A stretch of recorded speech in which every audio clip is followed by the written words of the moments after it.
ഏറ്റുമാനൂരിൽ സൗജന്യ ഗർഭാശയ ക്യാൻസർ നിർണയ ക്യാമ്പ് സംഘടിപ്പിച്ചു. Ettumanoor senior citizens welfare association, Sevabharati, Indian medical association എന്നിവയുടെ ആഭിമുഖ്യത്തിലാണ് ഏറ്റുമാനൂർ പാലാ റോഡിൽ രാമകൃഷ്ണ ബിൽഡിംഗ്സിലെ സേവാഭാരതി ഹാളിൽ ക്യാമ്പ് നടന്നത്. ശിശുരോഗ വിദഗ്ധൻ ഡോക്ടർ TU സുകുമാരൻ ക്യാമ്പ് ഉദ്ഘാടനം ചെയ്തു. ലോകത്തില് വാക്സിൻ കൊണ്ട് പ്രിവെന്റ് ചെയ്യാവുന്ന ഒരു ക്യാൻസർ പറഞ്ഞോളൂ, വാക്സിൻ കൊണ്ട് നമുക്ക് വരാതിരിക്കാൻ പറ്റുന്ന രണ്ട് ക്യാൻസർ. ഒന്ന് പ്രധാനമായിട്ട് ലിവർ ക്യാൻസർ.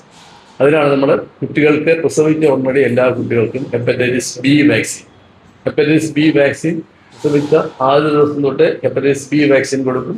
കൂടാതെ അടുത്ത 3 മാസങ്ങളിൽ 3 ഡോസ് വാക്സിൻ കൊടുക്കും. ഹെപ്പറ്റൈറ്റിസ് ബി വാക്സിൻ കൊണ്ട് ഹെപ്പറ്റൈറ്റിസ് ബി എന്ന അസുഖം വരാതിരിക്കുകയും സിറോസിസ് വരാതിരിക്കുകയും ലിവർ ക്യാൻസർ വരാതിരിക്കാനുള്ള സാധ്യതയുണ്ട്. അതാണ് നമ്മുടെ ക്യാൻസർ വരാതിരിക്കാനുള്ള ആദ്യത്തെ വാക്സിൻ ഹെപ്പറ്റൈറ്റിസ് ബി വാക്സിനാണ്. രണ്ടാമത്തെ വാക്സിനാണ് ഈ HPV vaccine, human papilloma virus vaccine എന്ന് പറയും. ഹ്യൂമൻ പാപ്പിലോമ വൈറസ് വാക്സിൻ ഏകദേശം 10 വർഷമായിട്ട് വാക്സിൻ വന്നിട്ട് ഏകദേശം 10 വർഷമായിട്ട് സ്ത്രീകളിൽ കാണുന്ന രണ്ടാമത്തെ ക്യാൻസറായ സെർവൈക്കൽ ക്യാൻസറിന്റെ പ്രധാന കാരണം ഹ്യൂമൻ പാപ്പിലോമ വൈറസ് എന്ന വൈറസ് ഇൻഫെക്ഷൻ കൊണ്ടാണ് ഈ അസുഖം ഉണ്ടാകുന്നത്. അതാണ് അതിന്റെ പ്രീഡിസ്പോസിംഗ് ഫാക്ടർ, പാപ്പിലോമ വൈറസ്. ഈ വൈറസ് ഇൻഫെക്ഷൻ വരാതിരിക്കാൻ വേണ്ടിയാണ് നമ്മൾ ഹ്യൂമൻ പാപ്പിലോമ വൈറസ് വാക്സിൻ എടുക്കുന്നത്.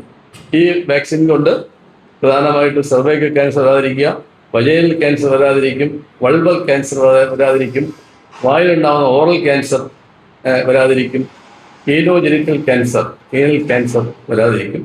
അതുപോലെ തന്നെ പുരുഷന്മാർക്ക് ഈ വാക്സിൻ എടുക്കുകയാണെങ്കിൽ ലിംഗത്തിലുള്ള cancer, penile cancer, oral cancer, anal cancer എന്നിവ വരാതിരിക്കും.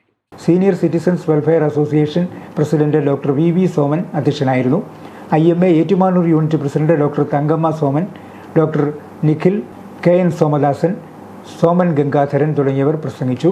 ഡോക്ടർമാരായ KG ലത, തങ്കമ്മ സോമൻ, മേരി P ജോഷി, ശാന്താമണി എന്നിവർ രോഗനിർണയ ക്യാമ്പിന് നേതൃത്വം നൽകി. കോട്ടയം മെഡിക്കൽ കോളേജ് മുൻ സൂപ്രണ്ട് ഡോക്ടർ ബാലചന്ദ്രൻ മന്നത്ത് ഗർഭാശയ ക്യാൻസറിനെക്കുറിച്ച് ബോധവൽക്കരണ ക്ലാസ് നടത്തി.